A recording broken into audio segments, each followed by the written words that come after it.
sa masterclass. Je peux y aller? Ah bah oui, évidemment.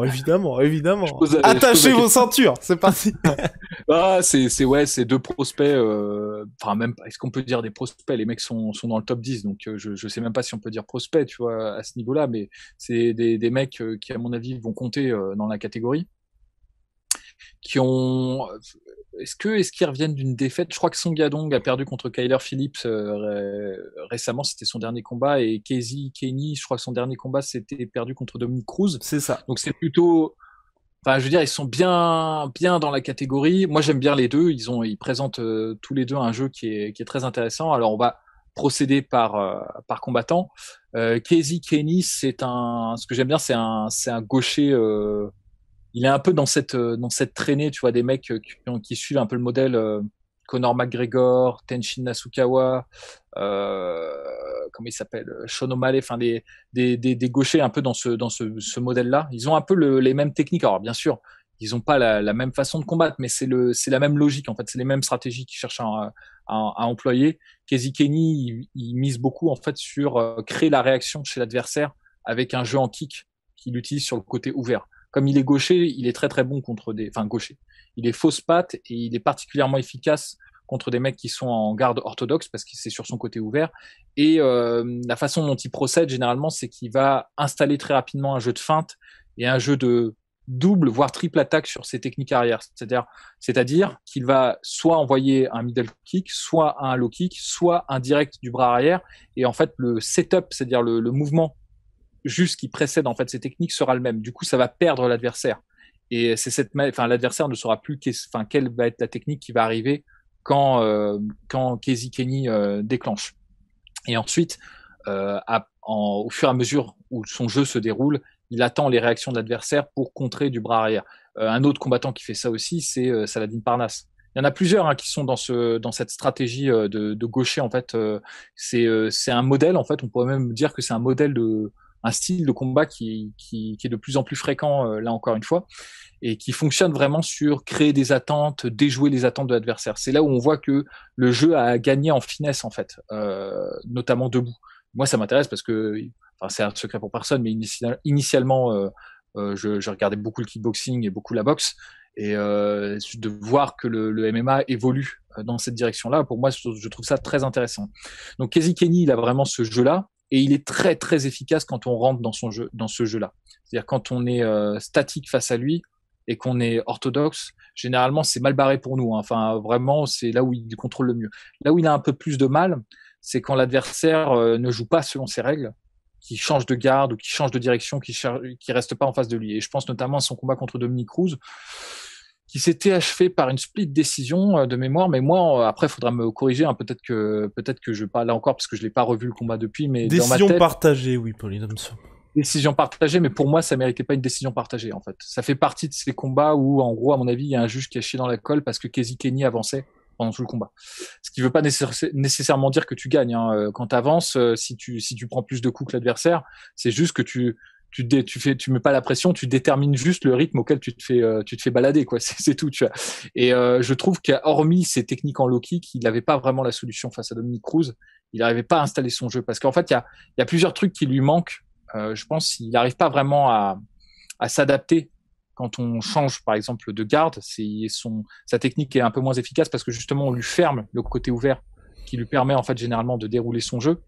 Et au-delà de ça, il lui manque un peu les techniques en jab, les techniques du bras avant. Son bras avant généralement cherche à combattre le bras avant de l'adversaire ou vraiment à mesurer la distance.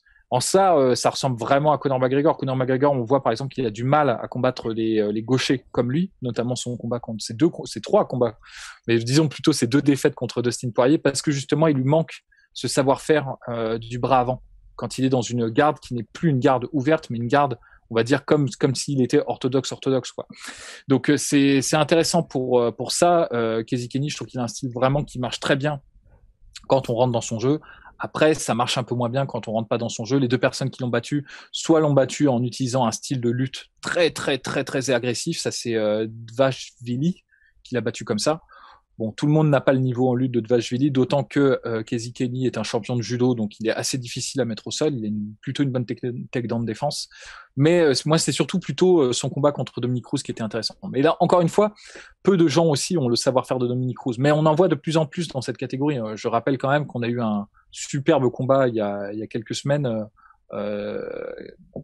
TJ Dillashaw contre Corey Sandhagen.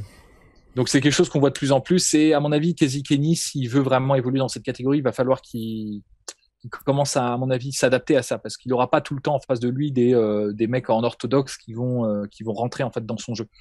En face de lui, il y a Sang Yadong, qui est assez jeune, mais qui a quand même de l'expérience. Là, il en est à son 4e combat, je crois, à l'UFC, ou peut-être même plus. Et il est vraiment bon, très très bon, mais pour le coup, il rentre un peu dans le portrait robot des gens qui rentrent un peu dans le... Ça va être son 8e combat à l'UFC, Polydomso. 8e combat, ouais, bah voilà, je suis complètement à côté de la plaque, le Polydomso, mais c'est parce que, enfin, c'est assez dingue, parce que je sais plus quel âge il a, mais il est vraiment jeune, il a commencé, je crois, 23 ans. Ouais, voilà, c'est délirant, Sang Yadong, il est délirant, il a une physicalité absolument exceptionnelle, il est très explosif, très athlétique, il est très très jeune, et il commence à avoir beaucoup d'expérience à l'UFC. C'est pour ça on peut pas vraiment parler de prospect, tu vois. Je disais prospect, mais je pense que c'est un abus de langage. En fait, c'est juste ils sont jeunes tous les deux, mais ils ont déjà pas mal d'expérience. Donc Sang Yadong, c'est un orthodoxe.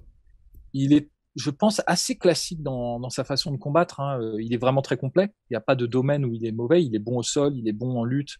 Il est très athlétique, il est très très rapide au niveau de ses mains. Il a des très bonnes combinaisons, très très rapides au niveau des points. Il a du pouvoir de KO.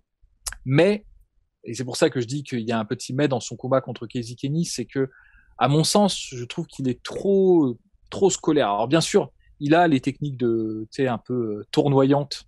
Il fait des coups de pierre tournés, il fait des genoux sautés, mais c'est pas tellement ça en fait. Quand je dis trop scolaire, on peut avoir des techniques de kung-fu et être scolaire dans sa façon de striker. C'est par exemple, je trouve que ça, il utilise très peu les feintes. Il est plus, tu vois, dans la réaction que dans la construction d'un jeu.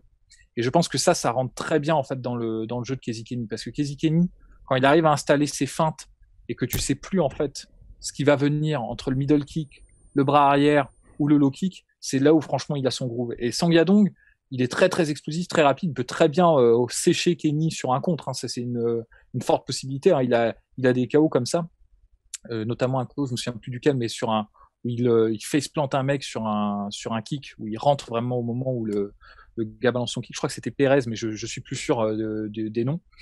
Mais il a cette capacité, Sang Yadong, quand il voit l'ouverture, de vraiment s'engouffrer dans la brèche. Néanmoins, quand qu'on confuse un peu, quand on crée un peu de confusion sur le jeu et que tu masques un peu ses attentes, justement cette capacité de surréaction et de surréaction athlétique, ça peut être exploité à son encontre. Je pense. Donc c'est pour ça que c'est très intéressant, parce que je pense qu'en termes d'athlétisme et en termes de rapidité et même de jeu complet, je pense que Sang Yadong est supérieur à Casey Kenny. Mais Casey Kenny, il a une façon de striker qui est à mon avis plus stratège que Sang Yadong. Il cherche plus à construire, à créer ses opportunités, à jouer en fait avec l'attention de l'adversaire. Donc c'est pour ça que là, pour le coup, j'aurais tendance à dire que le match-up favorise un peu plus Casey Kenny.